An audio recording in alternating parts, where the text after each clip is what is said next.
I want to frighten you away from marriage. Just for a reason, right? First of all, the ultimate trauma in life is divorce. Malachi 2:16 says, what? Read it out loud together.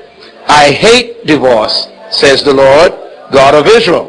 And I hate a man's covering himself with violence, as well as with his garment, says the Lord Almighty.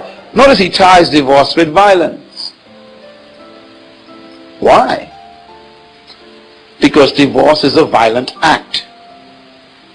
When you bond with another person, bonding is a dangerous word. Bonding is like shooting webs at each other, like a spider web. Every time you speak to someone, you shoot a web. Every time they listen to you, they get a web. And the more you talk to someone, the more webs are created. And then the deeper the conversation gets, the thicker the webs become. If I say to you good morning, and you say good morning back, there's a web. There's a bond between us. But it's a very shallow bond. If I say to you good morning, how are you doing and how's your family, that's a little deeper bond. I'm entering your life now. And if I ask you, okay, how is your children, how's your oldest child? Now I'm getting into a deeper bond. And then if I get the questions like, what do you want to do with your life the next 20 years? That's a deeper bond. I'm prying into your destiny now. What are the things that really hurt you the most in your life? That's a deeper bond.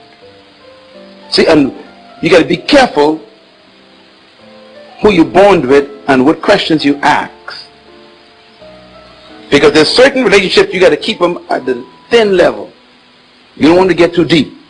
Like if you're married, you got to be careful what you ask other people of the opposite sex.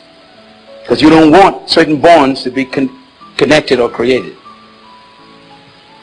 If you're not serious about a relationship, don't get into deep questions. Because people start bonding with you. Sometimes you hear people say, well, I just took out for lunch or took him out for dinner and we were chatting and all of a sudden he thinks I like him. Well, it depends on what you all talked about. This is serious. You understand this?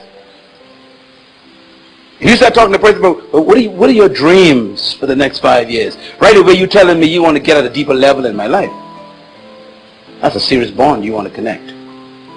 I mean, you are nosy now. You push it. You're getting down into some thick webs. And once those webs get thick, and that's why marriage is so dangerous, because marriage is not just bonding mentally and socially and psychologically and emotionally, but you get now into physical bonding, which is sex. And that's a deep bond, because now I gave you myself.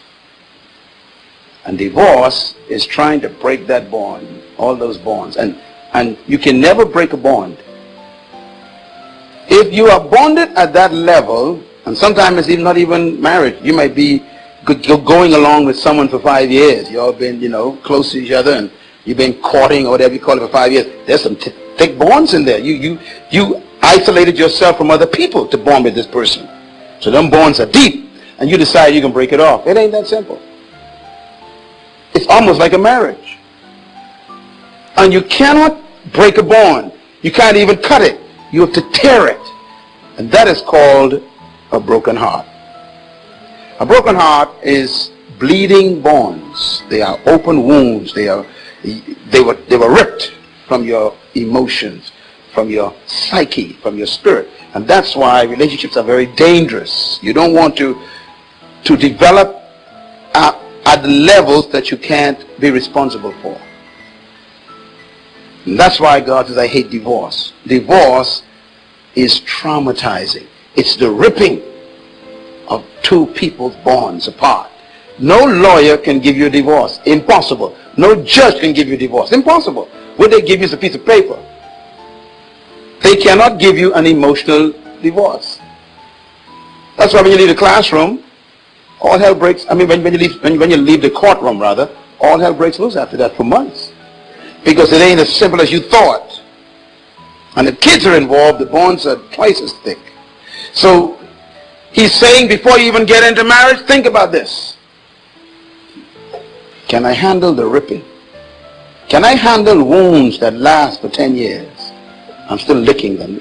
And then every time I see this person in the food store, some blood comes out again. And I see them in the school picking up the kids, the blood. You know, do you want that trauma? Or would you rather just be happy until you find the right person that you ain't never going to get divorced from?